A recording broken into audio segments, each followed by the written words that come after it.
I'm now very pleased to introduce Professor Hugh Burkhardt from the University of Nottingham in the UK. Professor Burkhardt has worked on innovation in day-to-day teaching of mathematics for many years, and I might add with much success. He's a world-renowned expert in the fields of curriculum design and research, and he has profound experience in inquiry-based learning. He therefore has a clear understanding of many of the important issues relevant to the implementation of inquiry-based learning in schools throughout Europe. Hugh Burkhardt is also a member of our international expert panel. Hugh, many thanks for coming.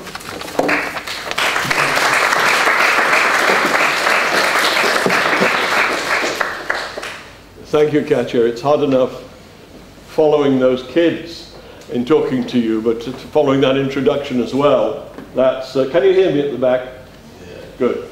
I don't like these things, technology and all that. Katja asked me basically to try and bring a strategic perspective into the final sort of final discussion of some of the issues that face this wonderful project. And this very difficult project, because changing the habits of 1 million teachers of maths and science across Europe to broaden their repertoire of classroom skills and mathematical understanding for, with all gratitude to the EU, €3 per teacher, is a non-trivial challenge. So what needs to be done? How can we do it? It's not as long as it looks. I'm going to talk about the fundamental issue, which has already been well aired. That is, are we trying to develop automata or thinkers in our education system? And then why should students inquire? What's inquiry look like? I'll be quick about that because that's what we've been talking about. What changes does this mean? How do we get there? And how does Primus build in this respect? And finally, throw back to you some questions on critical issues. In the 19th century, if you could do arithmetic, you had a good job for life. You could be a clerk in a store or whatever. If you could do algebra, well, and the world was at your feet. It's not like that anymore. Automata who can do arithmetic, human automata, have lost their jobs all over the world. There aren't any jobs for those. So what does the 21st century need? It needs people who are flexible, adaptable, who solve problems that they haven't been taught in the classroom and practiced many times to solve. That's what we mean by problem solving.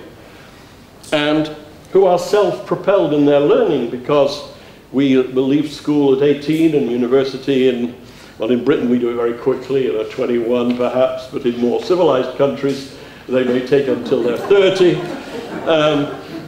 But the rest of your professional life you will need to be learning. So the fundamental message which came from Peter and from Baden-Württemberg, nice house by the way, is that our future economic prosperity needs thinkers, not automata. And inquiry-based learning is about that. Just to do the economics a bit, automata are now buyable in electronic form for between €5 and €200, and the price is dropping all the time. The mathematical education of a student is around €10,000 over their 5 to 18 life. So you really need to invest that money well. And I hope you feel the last video, which came from a very difficult inner city school in London, is an indication of engaging students in thinking. Right. The roles of inquiry, well, this is already, you've had this, you learn to respond to new situations, to analyze and understand them, to make informed decisions, take action, then evaluate and improve. Most of our math teaching and science teaching, the answer at the end of the student's work is either right or wrong, or gets a mark out of 10. They're never asked, rarely asked, to go around the loop again and make this into really good work. And interestingly enough, software, computer programming, is the one area where you're expected to go on until your thing actually works. It should be much more like that in math. So, the essence of really doing maths and science is, and as Piaget did at least one thing that was useful. He had 5 measures of understanding: imitation, retention, those are the only ones we've ever tested till now, explanation, adaptation, and extension. And inquiry-based learning is about getting to those deeper levels of understanding and performance. What does this change? What changes does this need? Well, we've seen it's a new balance of learning activities. The classrooms look different, not necessarily all the time, but for a substantial part of the time. Supporting teachers in that needs teaching materials that work. The minister from Baden-Württemberg made a distinction about education being a non-technical subject. We at the Shell Centre, which is essentially an engineering tool design workshop for education, we think it's a highly technical business, designing materials that enable random teachers to do things they couldn't do before. I'll come to that in the last slide. It needs a broader range of teaching skills and strategies. You need teachers' professional development that works. We're still in the infancy of designing professional development processes that really change the way teachers work in classrooms, and that can be mounted at scale, that is, across the whole of Europe. And that's one of the great areas in which Primus is pioneering so effectively. We need realistic models of change. How quickly can we expect systems to move? Because the systems are the problem. You know, we can all find an ideal classroom where wonderful things are happening. And we know, all the research shows that change depends on a balance of pressure and support. Politicians like pressure because it's cheaper, so you introduce a new exam and accountability and so on, and then you say, well, the profession will somehow cope with this. It doesn't work that way. You have to balance the two. And finally, you need realistic timescales. The timescale for a substantial educational change is a decade or two, not a year or two, let alone 2 afternoons of professional development. And that's something, again, which is politically hard to sell. How do we get there? Well, educational policy and practice is still largely craft-based. That is, experienced professionals passing on their knowledge to new teachers or whatever. Authors write books. They don't develop tools. They write books, which are then published. And professional development is presented as sharing experience. Now, the second problem we have is that educational research has almost no direct impact on what happens in practice. You can trace tracks of indirect impact, but on the whole, what it does is it finds problems, it provides diagnoses, but it does not develop treatments, except in a sort of speculative, well, I think what we should do is this. We need more powerful research-based methods of design and development. I'm almost at the end. The methodology, well, this is how tools and processes are developed in every other field. You use input from prior research on the dynamics of the system you're trying to change. You have imaginative design of tools and processes by expert designers. I've spent my life looking for them and managed to find a few, some who are in this room, some of them. Careful development. You trial the product and you change it, you get detailed feedback, and you improve it steadily. This is how everything else is developed. Drugs in medicine, or products in engineering, or things in electronics. That's what we need more of in education. And you then, even after it's in the field and being used, you need to ongoing refinement, because, you know, the washing machine, which was tested endlessly in the lab, the housewife can always find some way to make it malfunction.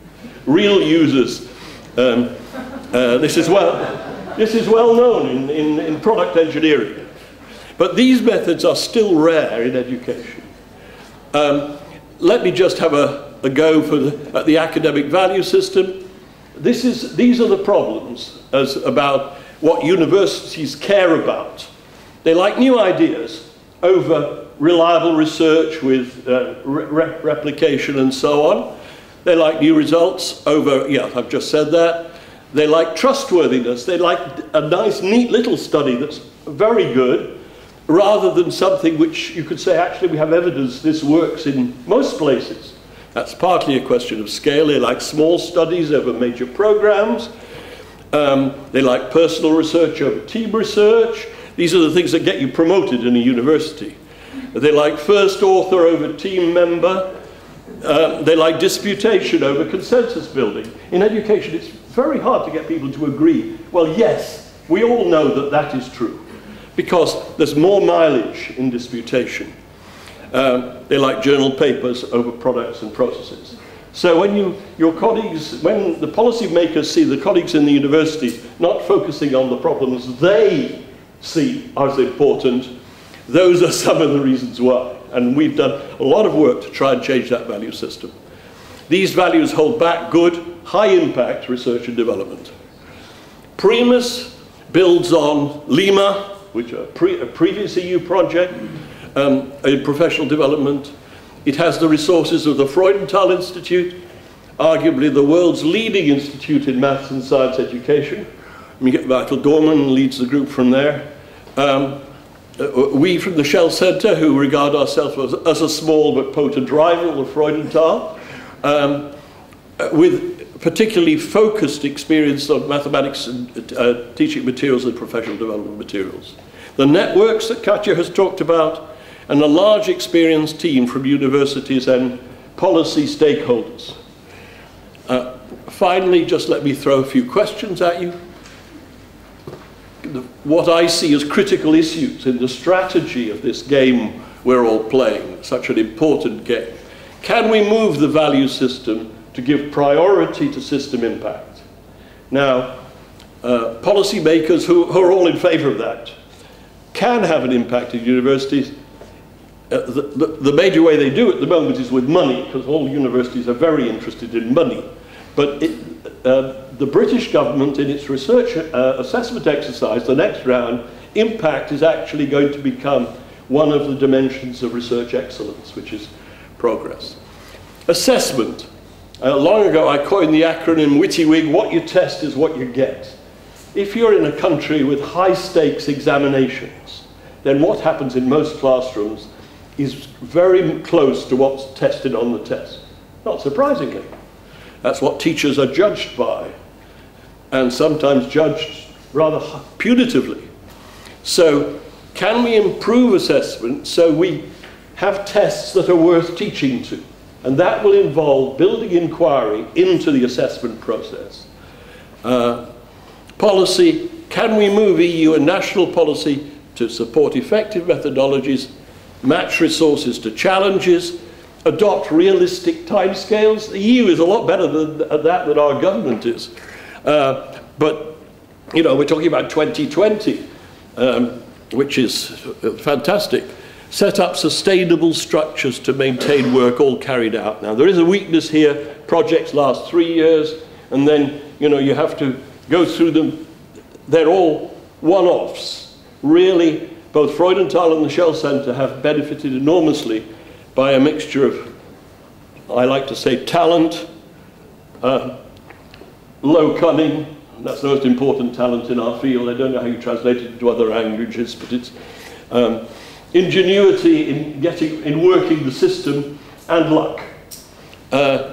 We have both been going for around 50 years, and that enables you to build programs that have a sustainable quality.